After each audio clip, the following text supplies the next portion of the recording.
Digital Assam 2.0 চেনেলটো এটা নতুন ভিডিঅ'লৈ আপোনালোক সকলোকে পুনৰবাৰ স্বাগতম জনাইছোঁ।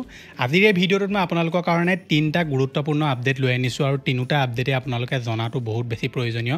আপুনি যদি অৰুণোদয় আঁচনি এজন হিতাধিকাৰী হয় আৰু এইবাৰ যদি অৰুণোদয় আঁচনিৰ লিষ্টত আপোনালোকৰ নাম নাহিলে তেনে ক্ষেত্ৰত আপোনালোকে অৰুণোদয় আঁচনিত কেনেকৈ এতিয়া আবেদন কৰিব লাগিব, নতুনসকলে অৰুণোদয় আঁচনিৰ যিটো পইচা আছে পইচাটো কেতিয়া পাব, আপোনালোকৰ যদি ফৰ্ম অহা নাই, আপোনালোকৰ লিষ্টত যদি নাম আহিছিলে ফৰ্ম এতিয়ালৈকে আপুনি পোৱা নাই তেনেহ'লে কি হ'ব, সকলোখিনি কথা আমি ভিডিঅ'টোত আলোচনা কৰিম। লগতে আপোনালোকৰ যদি এখন ৰেচন কাৰ্ড আছে, মুখ্যমন্ত্ৰী হিমন্ত বিশ্ব শৰ্মা ডাঙৰীয়াই ৰেচন কাৰ্ড থকা লোকসকলৰ কাৰণে 1 নৱেম্বৰৰ পৰা কেইটামান তেওঁলোকে ঘোষণা কৰিছে, যিকেইটাৰ বিষয়ে আজি এই ভিডিঅ'টোত আপোনালোকে জানিব পাৰিব।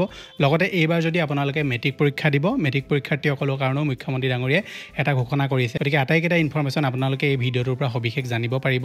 ভিডিঅ'টো সম্পূৰ্ণভাৱে প্ৰথমৰ পৰা শেষলৈকে চাব। এতিয়ালৈকে আপুনি ভিডিঅ'টোত যদি লাইক এটা কৰা নাই, ফটাফট ভিডিঅ'টোত লাইক এটা কৰি দিয়ক। চেনেলটোলৈ যদি প্ৰথম আহিছিলে ছাবস্ক্ৰাইব কৰি লওক এনেকুৱা ধৰণৰ ইনফৰ্মেটিভ ভিডিঅ' ৰেগুলাৰ চাই থাকিবৰ কাৰণে। আহক এতিয়া ভিডিঅ'টো আৰম্ভ কৰোঁ। প্ৰথম যিটো আপডেট আহিছে এইটো আহিছে মেট্ৰিক পৰীক্ষাৰ ছাত্ৰ ছাত্ৰীসকলৰ কাৰণে। আপুনি যদি এইবাৰ মেট্ৰিক পৰীক্ষা দিব বা আপোনাৰ ঘৰত যদি কোনোবা মেট্ৰিক পৰীক্ষাৰ কেণ্ডিডেট আছে তেনেহ'লে মুখ্যমন্ত্ৰী ডাঙৰীয়াই কৈছে যে এইবাৰ তেওঁলোকে যিসকল ছাত্ৰ ছাত্ৰীয়ে মেট্ৰিক দিব তেওঁলোকক 300 টকা তেওঁলোকে দিব আৰু এই পইচাটো আপোনালোকে মেট্ৰিক পৰীক্ষাৰ হোৱালৈকে লাভ কৰিব।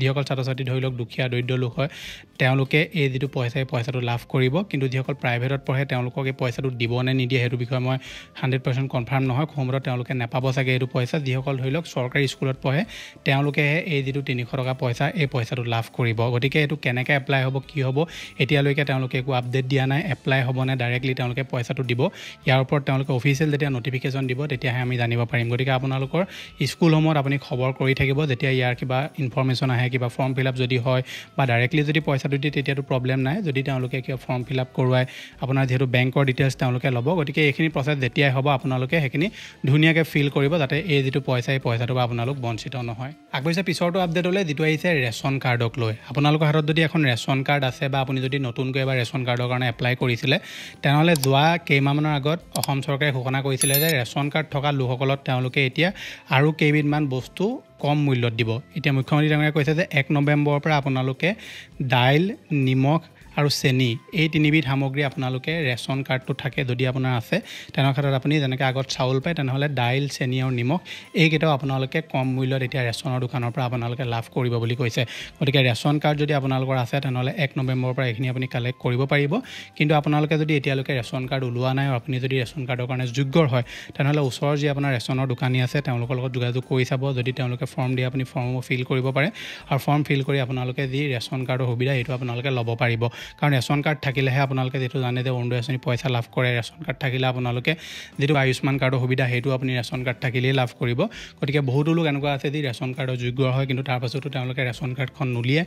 গতিকে আপুনি যদি ৰেচন কাৰ্ডৰ যোগ্য হয় তেনেহ'লে নিশ্চয় সোনকালে আপুনি ৰেচন কাৰ্ডখনৰ কাৰণে এপ্লাই কৰি ল'ব যদি এতিয়ালৈকে আপুনি ৰেচন কাৰ্ড উলিয়াই লোৱা নাই। পাইছোঁ আজি শেষৰটো আপডেটলৈ, যিটো আহিছে অৰুণোদয় আঁচনিখনৰ লগত ৰিলেটেড। যিহেতু অৰুণোদয় আঁচনিৰ এতিয়া ফাইনেল যিখন লিষ্ট এখন প্ৰকাশ পাই গ'ল আৰু আগষ্ট মাহতে তেওঁলোকে অৰুণোদয় আঁচনিত যিসকল লোকৰ ধৰি লওক নাম আহিছিলে তেওঁলোকক এখন ফৰ্ম দিছিলে, লগতে তেওঁলোকক এখন কিতাপো দিছিলে আৰু যি আপোনাৰ গেছৰ ফৰ্মখন আছিলে সেই ফৰ্মখন আপোনালোকক ফিল আপ কৰি দিবলৈ কৈছিলে।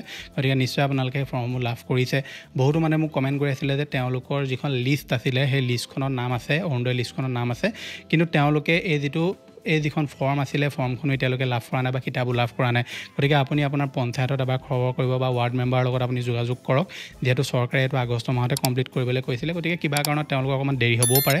গতিকে আপোনাৰ অঞ্চলত যদি বেলেগে লাভ কৰিছে আপুনি লাভ কৰা নাই, চিন্তা কৰাৰ প্ৰয়োজন নাই, আপুনি পাব। কিন্তু আপুনি এবাৰ খবৰ কৰি চাব পঞ্চায়তত বা ৱাৰ্ড মেম্বাৰত। কেতিয়াবা কি হয় তেওঁলোকৰ কিবা কাৰণত ফৰ্ম দিবলৈ থাকি যাব পাৰে বা ফৰ্মখন আপোনাৰ থাকি আহিব পাৰে, এনেকুৱা ধৰণৰ প্ৰব্লেমো হ'ব পাৰে। সেইকাৰণে আপুনি খবৰ কৰিব। বাকী বহুতে সুধি আছিলে যে অৰুণোদয় আঁচনিৰ যিখন লিষ্ট আছে সেইখন আমি অনলাইনত চেক কৰিব পাৰিম নি? অৰুণোদয় আঁচনিৰ লিষ্ট আপুনি অনলাইনত চেক কৰাৰ কোনো সুবিধা নাই। সেইখন আপুনি পঞ্চায়তত গৈ চেক কৰিব পাৰিব বা আপোনাৰ ধৰি লওক ব্লকত আপুনি চেক কৰিব পাৰে। অনলাইনত অৰুণোদয় আঁচনিৰ চেক কৰাৰ কোনো সুবিধা নাই।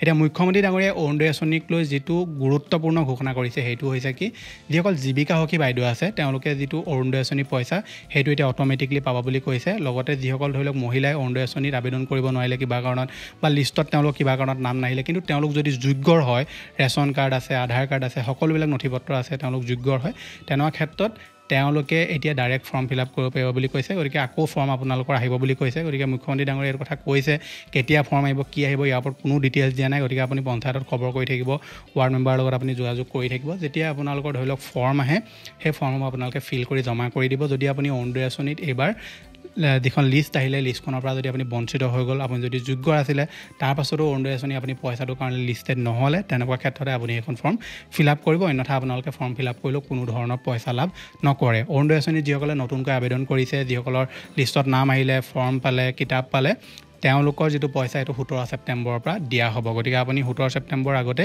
আপোনাৰ যিটো বেংক একাউণ্ট আপুনি দিছে সেই একাউণ্টটো যদি আধাৰৰ লগত লিংক নাই সোনকালে লিংক কৰি ল'ব যদি লিংক হৈ আছে তাত চিন্তা কৰাৰ কোনো প্ৰয়োজন নাই বাকী আপোনালোকৰ লিষ্টত নাম অহাৰ পাছতো যদি আপোনালোকে এতিয়াও কিতাপো পোৱা নাই বা আপোনাৰ গেছৰ ফৰ্ম সেইখনো লাভ কৰা নাই তেনেহ'লে পঞ্চায়ত বা ৱাৰ্ড মেম্বাৰৰ লগত আপোনালোকে নিশ্চয় যোগাযোগ কৰিব এই ভিডিঅ'টো আপোনালোকে নিশ্চয় চেক আউট কৰিব যিটো আপোনাৰ স্ক্ৰীনত ওলাই আছে আপুনি যদি জিঅ' এয়াৰটেলৰ চিম ইউজ কৰে এই ভিডিঅ'টো আপোনালোকৰ কাৰণে নিশ্চয় ইনফৰ্মেটিভ হ'ব মই লগ পাম এটা নতুন ভিডিঅ'ত আজিলৈ ধন্যবাদ